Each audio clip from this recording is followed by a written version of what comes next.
Delhi high court ने मुख्यमंत्री अरविंद केजरीवाल की पत्नी सुनीता केजरीवाल को शराब नीति से जुड़े मामले में अदालती सुनवाई की वीडियो रिकॉर्डिंग सोशल मीडिया मंच से हटाने का निर्देश दिया है।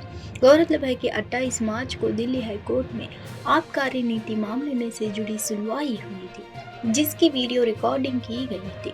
यह वीडियो रिकॉर्डिंग सुनीता केजरीवाल ने अपने सोशल मीडिया अकाउंट्स पर शेयर की थी। हाईकोर्ट ने शनिवार को सुनीता केजरीवाल को आदेश दिया है कि ये वीडियो हटाएं। वीडियो में देखा जा सकता है कि आम आदमी पार्टी के राष्ट्रीय संयोजक अरविंद केजरीवाल एक ट्रायल कोर्ट को संबोधित करते नजर आ रहे हैं। जस्टिस नीना बंसल कृष्णा और अमित शर्मा की बेंच ने उल्लंघन का आरोप लगाने वाली याचिका पर सुनीता केजरीवाल और social media platform x, Meta और यूट्यूब सहित 6 लोगों को नोटिस जारी किया है। उत्तरी सिक्किम के मंगन जिले में लगातार बारिश से बड़े पैमाने पर हुए भूस्खलन के कारण 15 विदेशी नागरिक सहित 1200 से अधिक पर्यटक फंस गए हैं। एक अधिकारी ने शुक्रवार को यह जानकारी दी। भूस्खलन और भारी बारिश के कारण पर्वतीय राज्य में 9 लोगों की मौत हो गई, संपत्तियों को नुकसान पहुंच तथा कई क्षेत्रों में सड़क संपर्क, बिजली और खाद्य आपूर्ति तथा मोबाइल नेटवर्क बाधित हो गए।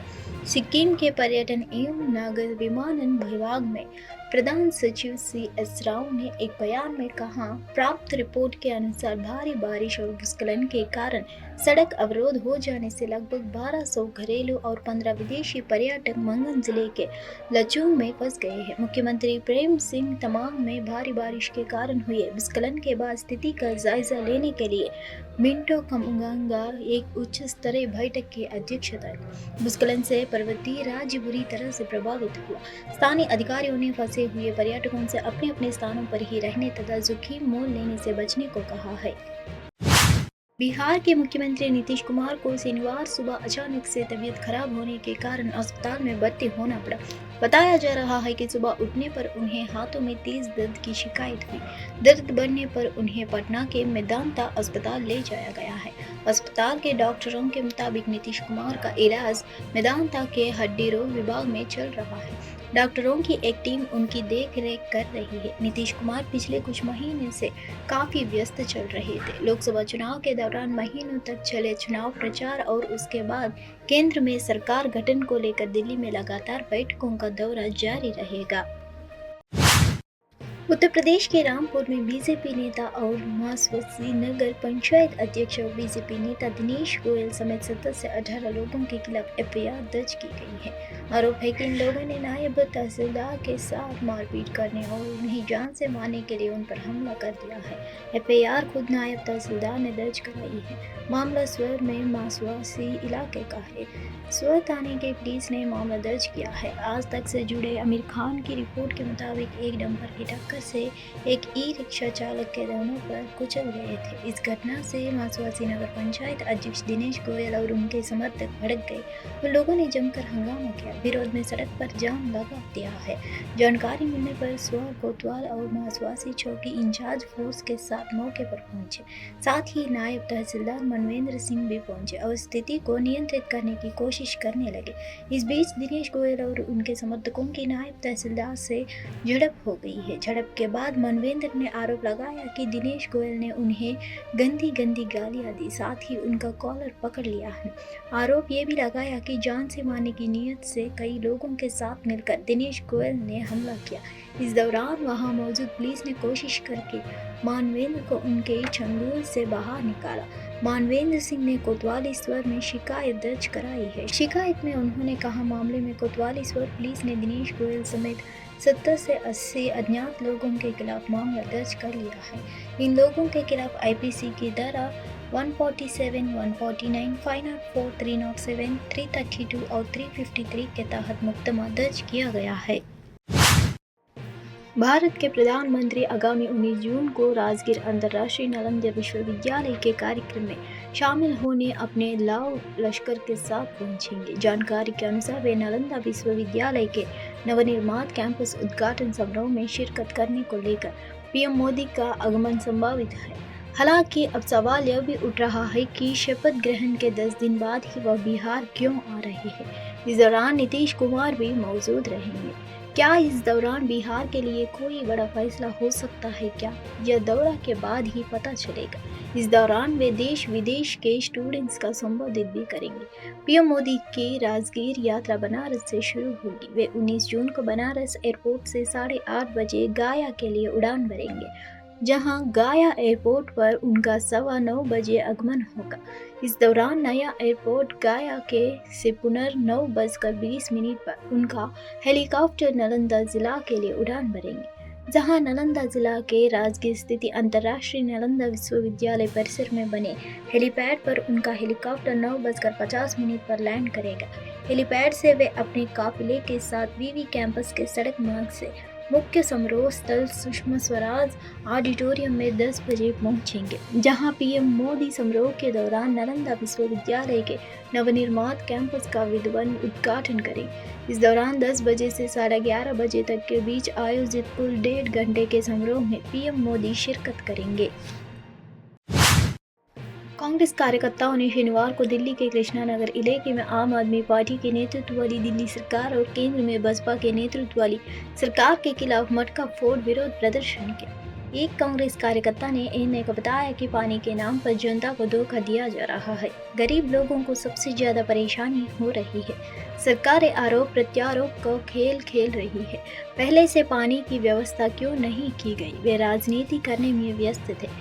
गूंगी बहरी सरकार को जगाने के लिए दिल्ली में मटका फोड़ विरोध प्रदर्शन करेंगे। उन्होंने टैंकर माफिया के साथ मिलीभगत की है। कांग्रेस ने संकल्प लिया कि दिल्ली के हर कोने में मटका फोड़ जाएगा और सोई हुई सरकार को जगाया जाएगा। एक अन्य कार्यकर्ता ने कहा कि आप और बीजेपी को आरोप प्रत्यारोप की राजनीति नहीं करनी चाहिए। उन्होंने कहा कि अगर सिर्फ लीकेज पर ध्यान दिया जाता तो आज यह स्थिति नहीं होती। उनकी राजनीति गरीबों को पानी से भी वंचित कर रही है। यह बहुत दुखद बात है। इस बीच आप नेता अतिशी ने गुरुवार को पुष्टि की कि सरकार पानी की बर्बादी रोकने के लिए हर संभव कदम उठा रही है। अतिशी ने दिल्ली के लोगों से पानी की बर्बादी को यथासंभव कम करने में भी अपील की, क्योंकि भीषण गर्मी और बढ़ते तापमान के कारण राष्ट्रीय राजधानी जल संकट से जूझ रही है। नेता प्रतिपक्ष तेजस्वी यादव ने गठबंधन को लेकर केंद्र सरकार पर बड़ा हमला बोला है। उन्होंने कहा है कि बैसाखी के सहारे केंद्र सरकार है, ज्यादा दिन तक नहीं चलेगी। इस पर केंद्रीय मंत्री गिरिराज सिंह ने शनिवार को पलटवार किया है। उन्होंने कहा कि जनता ने जिन्हें व्हील चेयर पर बैठाकर झुंझुना थामा दिया, वही आज बोल रही है। जिन्हें झुंझुना थमाया गया है वे अनर्गल बयान दे रहे हैं। आगे उन्होंने कहा कि प्रधानमंत्री मोदी के नेतृत्व बिहार में 8 मंत्री बने हैं। बिहार और केंद्र दोनों विकास कर रहा है। किसानों के मामले हो, गरीबों का मामला हो, बिहार में तेजी से विकास होगा। विपक्ष बिहार में बढ़ते अपराध को लेकर लगातार हमला बोल रहा है। इस पर केंद्रीय मंत्री ने कहा कि अपराधी की कोई जात नहीं होती है, अपराधियों की कोई जाति की नहीं होती है। वही कपड़ा मंत्री मिलने पर उन्होंने कहा कि भारत सरकार राज्य सरकारों के साथ मिलकर एक ऐसा माल बना रहा है जहां हैंडलूम पावरलूम उद्योग के लोग आकर अपने उत्पाद बेच सकेंगे। यह हमारे असंगठित कारीगरों के लिए एक स्थायी ठिकाना बनेगा। उम्मीद है कि 2025 तक यह माल बन जाएगा। इससे बिहार के सभी कारीगरों और बुनकारों को लाभ मिलेगा। बता दें कि बेगूसराय लोकसभा क्षेत्र से दूसरी बार जीत दर्ज करने वाले सांसद गिरिराज सिंह को केंद्र सरकार ने दूसरी बार कब मंत्री बनाया है? उन्हें टेक्सटाइल मंत्री बनाया क्या है? मंत्री बनने के बाद पहली बार आज शनिवार को वो पटना एयरपोर्ट पहुंचे, जहां कार्यकर्ताओं ने उनका भव्य स्वागत किया। इस दौरान मीडिया से बात करते हुए उन्होंने तेजस्वी यादव के बयान पर करारा जवाब दिया। वहीं केंद्रीय मंत्रालय बंटवारे के बाद तेजस्वी यादव ने कहा था कि केंद्र ने बिहार को झुंझुना थामा दिया है। दिल्ली इस वक्त जल संकट से गुजर रही है। राजधानी के कई इलाकों में पानी की भीषण कमी हो गई है, जिसकी वजह से अब विपक्ष लगातार आम आदमी पार्टी की सरकार को घेर रहा है। इंडिया गठबंधन में रहने वाली पार्टी कांग्रेस ने भी अब आप के खिलाफ मोर्चा खोल दिया है। दिल्ली कांग्रेस प्रमुख देवेंद्र यादव ने पार्टी कार्यकर्ताओं के साथ मिलकर राजधानी के यूसुफसराय इलाके में मटका फोड़ प्रदर्शन किया। बीजेपी ने अब इस प्रदर्शन पर तंज कसते हुए बयान दिया है। बीजेपी ने कहा है कि चुनाव से पहले ही पानी की समस्या थी, लेकिन तब आवाज इसलिए नहीं उठाई गई क्योंकि दोनों ही पार्टियां इंडिया गठबंधन में थी। उस समय सीटों के बंटवारे की बात हो रही थी। इसलिए कांग्रेस ने तब पानी की समस्या का मुद्दा नहीं उठाया। उधर कांग्रेस ने कहा है कि अगर हरियाणा और उत्तर प्रदेश दिल्ली को पानी नहीं दे रहे हैं तो केंद्र सरकार को इसमें हस्तक्षेप करना चाहिए और समस्या का समाधान ढूंढना चाहिए। गूंगी बहरी सरकार को जगाने के लिए मटका फोड़ प्रदर्शन किया जा रहा है। कांग्रेस के मटका फोड़ प्रदर्शन पर बीजेपी ने तंज कसा है। बीजेपी नेता शहजाद पूनावाला ने कहा, ये जल संकट कल से शुरू नहीं हुआ, ये पूरे चुनाव के दौरान चलता रहा क्योंकि गर्मियां शुरू हो चुकी थी। वे दिल्ली में आप के साथ गठबंधन में थी और सीटें संया की थी, इसलिए उन्होंने तब यह मुद्दा नहीं उठाया।